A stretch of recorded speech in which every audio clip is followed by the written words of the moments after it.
part 4. It's going to be on burnishing the edges and contact cementing the two pieces together. What we're going to do is we're going to burnish the edges with some water and a burnishing tool. Slick up the edges a little bit. I'll show examples of that during the video.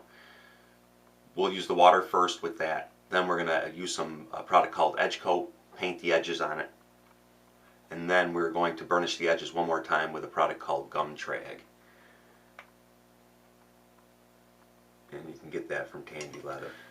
And the tool we're going to use to burnish the leather with, I put this here, if I can get a close-up of it.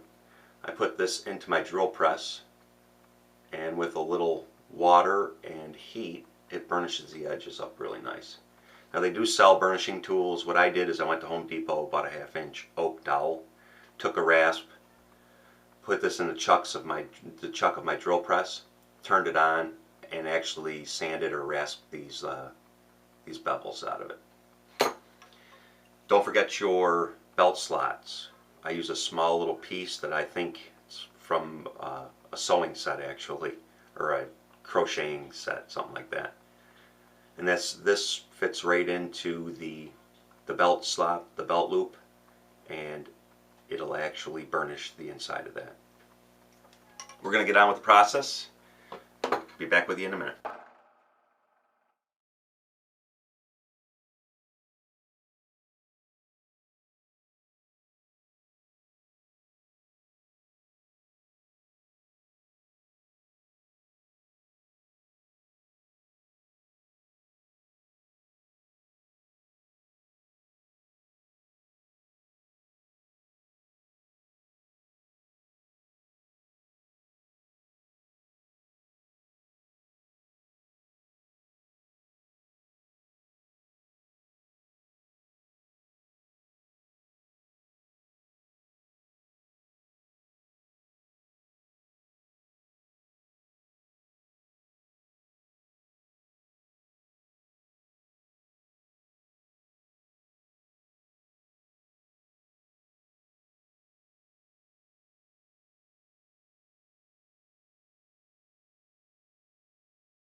Edges are all burnished with the Gum Trag. Now you don't have to use that product. You can skip that. You can do just water and burnish them that way, but I think that it just really sets it off and makes them shine a little better. Slicks the edges really well.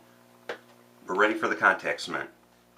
What I normally do is I put the top piece exactly where I want it, line it all up, and then I'll take my awl and I'll poke some holes through that stitch line to tell me where my glue line underneath will be, because you don't want it dripping and oozing out on the outside. And if it does, it's not hard to clean up. Just let it dry and kind of take your finger and wipe it off. But it just makes it a little more neat that way. So I'm going to line everything up exactly where I want it. And what I'm going to do is I'm going to mark my stitch lines, just a few, to tell me where to place the glue. Now you want to be careful in here. This is where your belt slot is. You don't want to glue that down. I've done that a few times and it's not fun to have to start over at this point. So I'm going to do this, go all the way around, and we'll get back with you.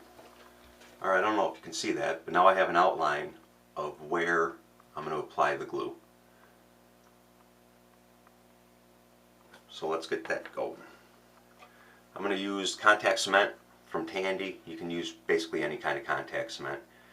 I'm sure most of you know, but very solvent smelling, very toxic. Use this in a well ventilated area.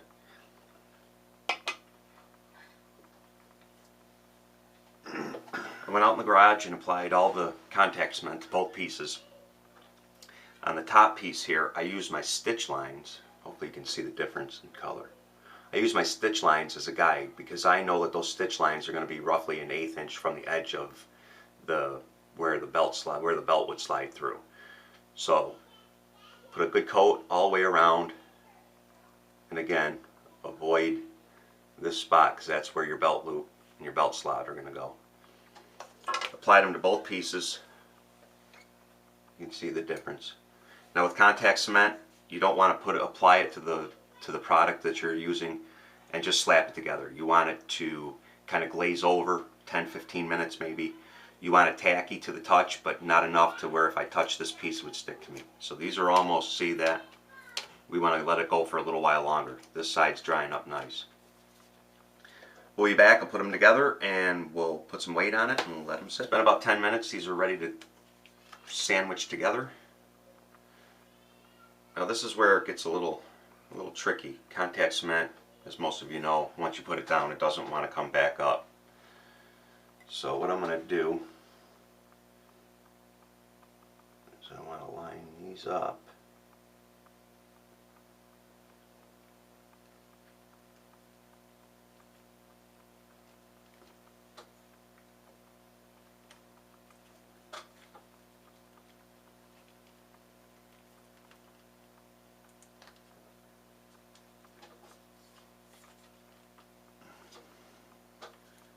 Pretty close.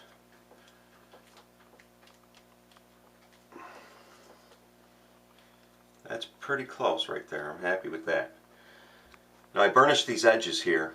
The tops where these two meet, what I'm going to do is I'll bring them back out to the sander and later on after this sets up, and we'll sand these two, all this a little bit flush, and then we'll go back and burnish these and edge coat them. I just figured while I'm out there I did it anyway. So that's pretty close. We're on our way to, it's starting to look like a holster.